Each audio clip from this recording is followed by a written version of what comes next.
as I come and just ask, Lord, that your Holy Spirit will just come down, Lord. Lord, where we just worshipped your name, Lord, and exalted your name, Lord, and called upon you, Lord. Lord, that you'll just send your Spirit down to flow from seed to seed, Lord, to fill our hearts, Lord. Lord, I ask that you'll just hide me behind the cross, that I will not be seen, Lord. And Lord, that this message that you laid on my heart, that it will just find good ground in people's lives, Lord, and that it will just make a difference, Lord, that it will make a difference for you, Lord, and that it will just be the start of a new chapter for somebody tonight, Lord. Lord, I ask that you'll just be with us in this night, Lord. Just touch my lips, Lord, that I'll just bring this straight out of your throne room, Lord. I ask it in your holy name.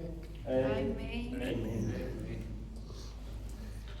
Amen. Hello, everybody. How are you? Amen. Good. Good. So, as you know, when morning service ended this morning, I asked you guys to go read a verse. In Afrikaans, Handelinge 8, vers 37. In English, it's called Acts 8, verse 37. So who read the verse? Amen. I see a few hands going up. That's good. So I have got a reality check for you guys. If you opened your Bible today, and you opened it up and you saw that Acts 8, verse 57 is taken out of your Bible, if it is not there, goes 56, 57, there's nothing, and then 58. That's a wake-up call to you tonight. Christian, what do you mean? A wake-up call. What? Something in my Bible isn't there. Why is it a wake-up call? So, let's go read those verses. And not just that verse, but the whole segment. So we're going to start at 8 verse 55. So, then Philip opened his mouth, and beginning at this scripture, preached Jesus to him. Now, as they went down the road, they came to some water, and Enoch said, "See, here is water. What hinders me from being baptized?" 37, the verse that's taken out of a lot of manuscripts in the Bible. This verse is removed from some of the Bibles. So if your Bible doesn't have this verse in, it's a wake-up call tonight. It says, then Philip said, "If you believe with all your heart, you may." And he answered and said, "I believe that Jesus Christ is the Son of God." Amen. That is removed out of some Bibles tonight. 38 continues. So he commanded the chariot to stand still, and both Philip and the Enoch went down into the water, and he baptized him. So 57 is such an important verse to me, because it says, if you believe with all your heart, you may be baptized. So if you go try and do research, there's a lot of theories on why this verse is removed from the Bible. But for me, I don't care what your theory is. This needs to be in your Bible. Amen. This cannot be taken out. This says that Jesus Christ is the Son of God. Yes. That is the good news that we as children of God are striving for. That's what we need to go spread the gospel for. If this is not in your Bible, something is wrong. So, if your Bible is missing this verse, it isn't just a few words that has been removed from your Bible. It is missing some of the most important words in the Bible. That Jesus Christ is the Son of God, and that if you believe in Him with all your heart, not part of your heart, not 20%, if you believe with 100% in your heart, Amen. that Jesus is the Son of God, then you can be baptized.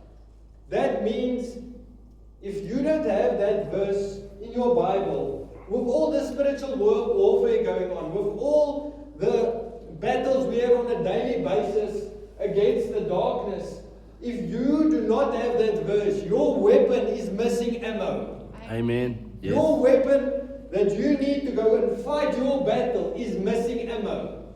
And a weapon can't be used if it is missing ammo. And it's time to wake up before it's too late. So, I want to encourage you guys that from now on, if you wake up in the morning, You don't wake up with a negative mindset. You don't wake up with, tomorrow if you wake up, dis nie nog 'n blou maandag nie. This is the day that the Lord has made. I'm going to wake up and I'm going to make a difference. I'm going to take the Word of God and I'm going to make a difference. I'm going to be that person to make a difference. I'm not going to stand back for the enemy. If you go read in Ephesians, you're going to take the armor of God and you're going to put it on. For those of you that don't know the armor of God, it's the helmet of salvation, the breastplate of righteousness, the belt of truth, the shield of faith, the sword of the Spirit, the Word of God, feet of readiness to go spread peace. So if you wake up, get that in your head when you wake up in the morning. If that's what you're doing, while you're brushing your teeth, you can put on your breastplate so long, you can put on your helmet as you get, because if you're not ready to go out into this world, armored and geared up and ready, then the enemy is walking around like a roaring lion and he's going to be waiting for you, and you need to be ready for him when he comes as well. So, as some of you may know, Pastor Eben brought the word last week. Wake up, child, it's your time to shine. So, when Eben told me this is his word, I worried for 2 seconds because I was like, but that's almost my word. What am I going to do now? And then I realized, you know what? It's okay. I listened to Eben's word and I was like, no. I feel Eben is bringing a good message. This is a promise. It's your time to shine. Amen. And then Pastor Quentin came this morning and he warned us. He said, wake up. The Holy Spirit is here. Wake up. You cannot tell the Holy Spirit to be on the benches. You need to take the Holy Spirit. Wake up. And then I was like, you know what? Clearly the Lord has a message for this church tonight. If you're on Facebook tonight, there's a message for you tonight. Amen. That you need to wake up. This is a warning. We've had the good news of it's your time to shine, but you need to wake up before it's too late. Amen. This is a warning tonight. The darkness is out there. And you need to wake up and you need to get ready. This is a warning from God. And why would He send 3 men of God to come and tell you guys to get ready, to wake up? Wake up, church. Yes. The time for games is gone. And before it's too late, you need to wake up. But so many of us get tired. It's the difficult life out there, eh? We get tired. It's tough. You try, sure. But after a hard day, you're getting sleepy. You know what? But God said I must pray for that brother tonight. But I'm tired tonight. You know what? I think just for tonight, cheers guys, I'm gonna sleep tonight. Let us go, please. But you know what? The time for being tired is gone. Because you know what? Tonight is your alarm. Your spiritual alarm to wake up. That if you feel tired, if you feel in your spirit, I can't do this anymore, to be a child of God the burden is too heavy. Wake up, child, and give your burden to Jesus. Stop trying to do this all by yourself. Stop trying to go through this world without God. Because God's calling you to wake up and do it before it's too late. Amen. If your spiritual alarm is going off, don't snooze it. Don't think 5 more minutes. Don't think next week Sunday I'll get up and I'll give my life to God, because you're not guaranteed next week Sunday. Yes. Don't think, you know what? I'm going to pray for that brother that the Lord has laid on my heart next week, because that brother might not be here next week. We need to realize that with the end times getting closer, we need to wake up before it's too late. So my next verse that I'd like to share with you guys is from Matthew 26, from verse 36 to 45. So it says, then Jesus came in with them to a place called Gethsemane, and said to his disciples, "Sit here while I go and pray over there." And he took with him Peter and the two sons of Zebedee, and he began to be sorrowful and deeply distressed. Then he said to them, "My soul is exceedingly sorrowful, even to death. Stay here and watch with me." He went a little farther and fell on his face and prayed, saying, "Oh my Father, if it's possible, let this cup pass from me. Nevertheless, not as I will, but as you will." Then he came to the disciples and found them sleeping, and said to Peter, "What? Could you not watch with me 1 hour?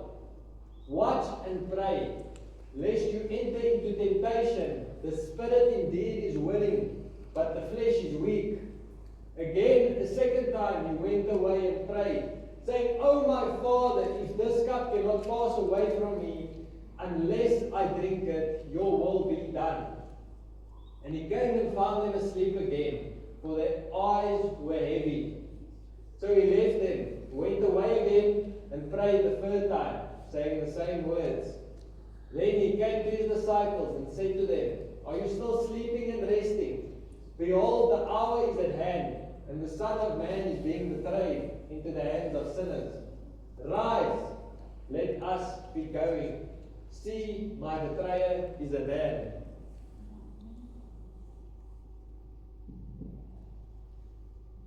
So, I take heart in it that even being tired and falling asleep happened to Jesus' closest, the disciples. Jesus was calling his disciples in his time of need, and they were asleep. They fell asleep.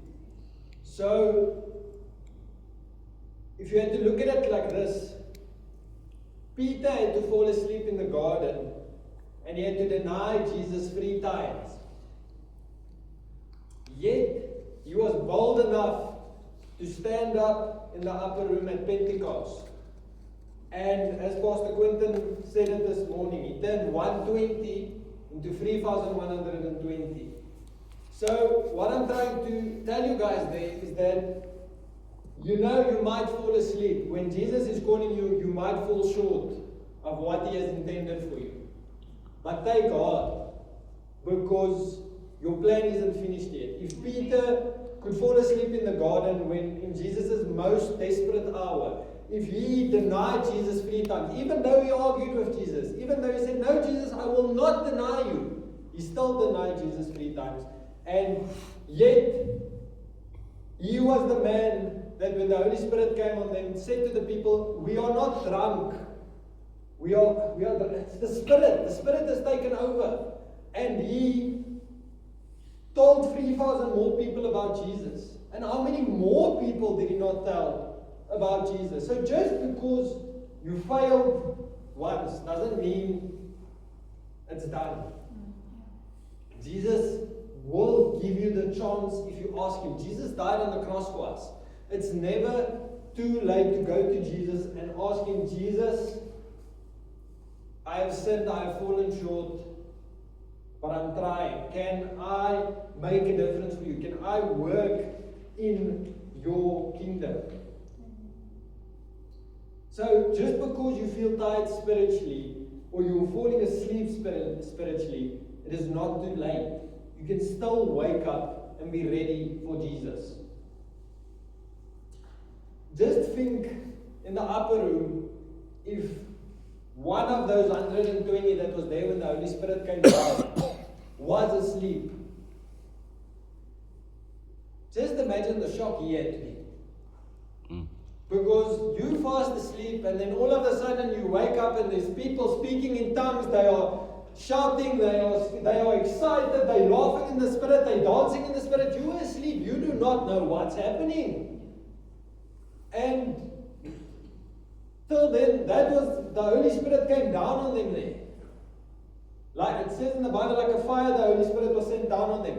So if you are asleep when the Holy Spirit comes, you're not gonna know what's happening. So if you are in church, if you're in your place of worship, you need to be ready to receive the Holy Spirit. You cannot be sitting there falling asleep, not listening. You need to be ready, because if the Holy Spirit comes, He's going to take over like a flood. And you need to be ready for it.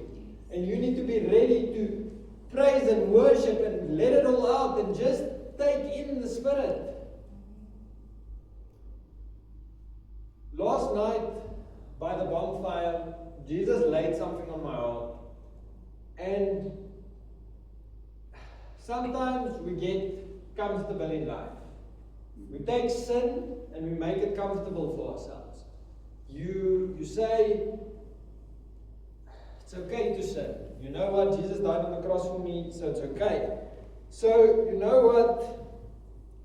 We start, let's say, with sinning once. So you know it's okay, I'm going to do it once. So you take one step closer to the fire.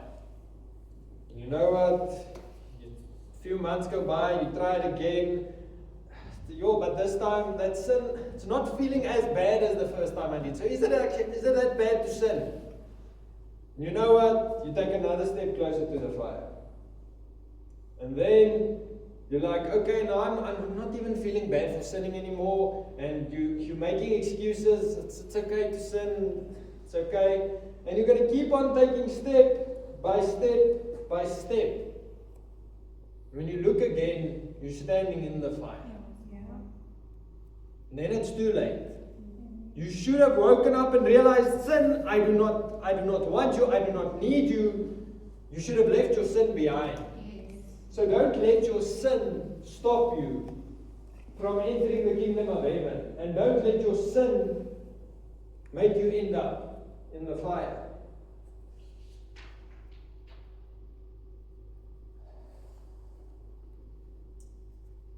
So many of us have talents that God gave us, but we are sleeping on those talents.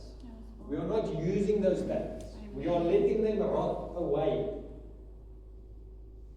And it can be anything.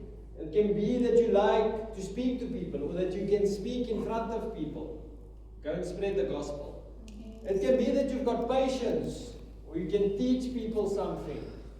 Involved in the children's ministry and the youth ministry. It can be that you enjoy music, you enjoy singing, you enjoy playing an instrument. Join the band. Make worship for the Lord. Amen. It can be that you have a big heart. Go out and show the love of Jesus. It can be that you have a talent that you can show to the world. Go and use that talent and glorify the Lord while you're doing it. We all have a talent. Jesus gave you something. Take it and use it and glorify the Lord by doing it. Don't let people's opinions stop you from glorifying Him with your talents. Don't let your talent be wasted. Wake up and use your talent before it's too late. If you make yourself available to God, He will use you for His purpose. Sometimes we are so asleep spiritually that God needs to come and He needs to shake you awake because you are falling asleep. You are so asleep in the spiritual realm that Jesus and God has no other option but to come and shake you. And God will sometimes put you through your most toughest trials to get you to turn to Him. Because we want to do everything our way, but His way is the only way. It makes me think of Job. Job had to lose everything, but still he praised God. They told him to turn his back on God, because look what he's gone through. He said, it's a no, I'm going to keep on believing in the Lord. And does that not happen to us? You go through life, and then people will look at you and then they're like, but where's your God? What is happening to you? Why are you still believing in God? But if you remember what happened to Job, yes, he lost everything, but he got everything back in twofold. So everything he had and that he lost, he got twice as more back. So sometimes we need to just take heart and not give up and trust in the Lord. Because if he's taken it away, if he could do it for Job, he can do it for you. He'll bless you back twofold. Because God sometimes needs to take something away so that he can bless you. He needs to close a door to open another door. Or open more than one door. So that you just need to wake up before it's too late and turn to Him.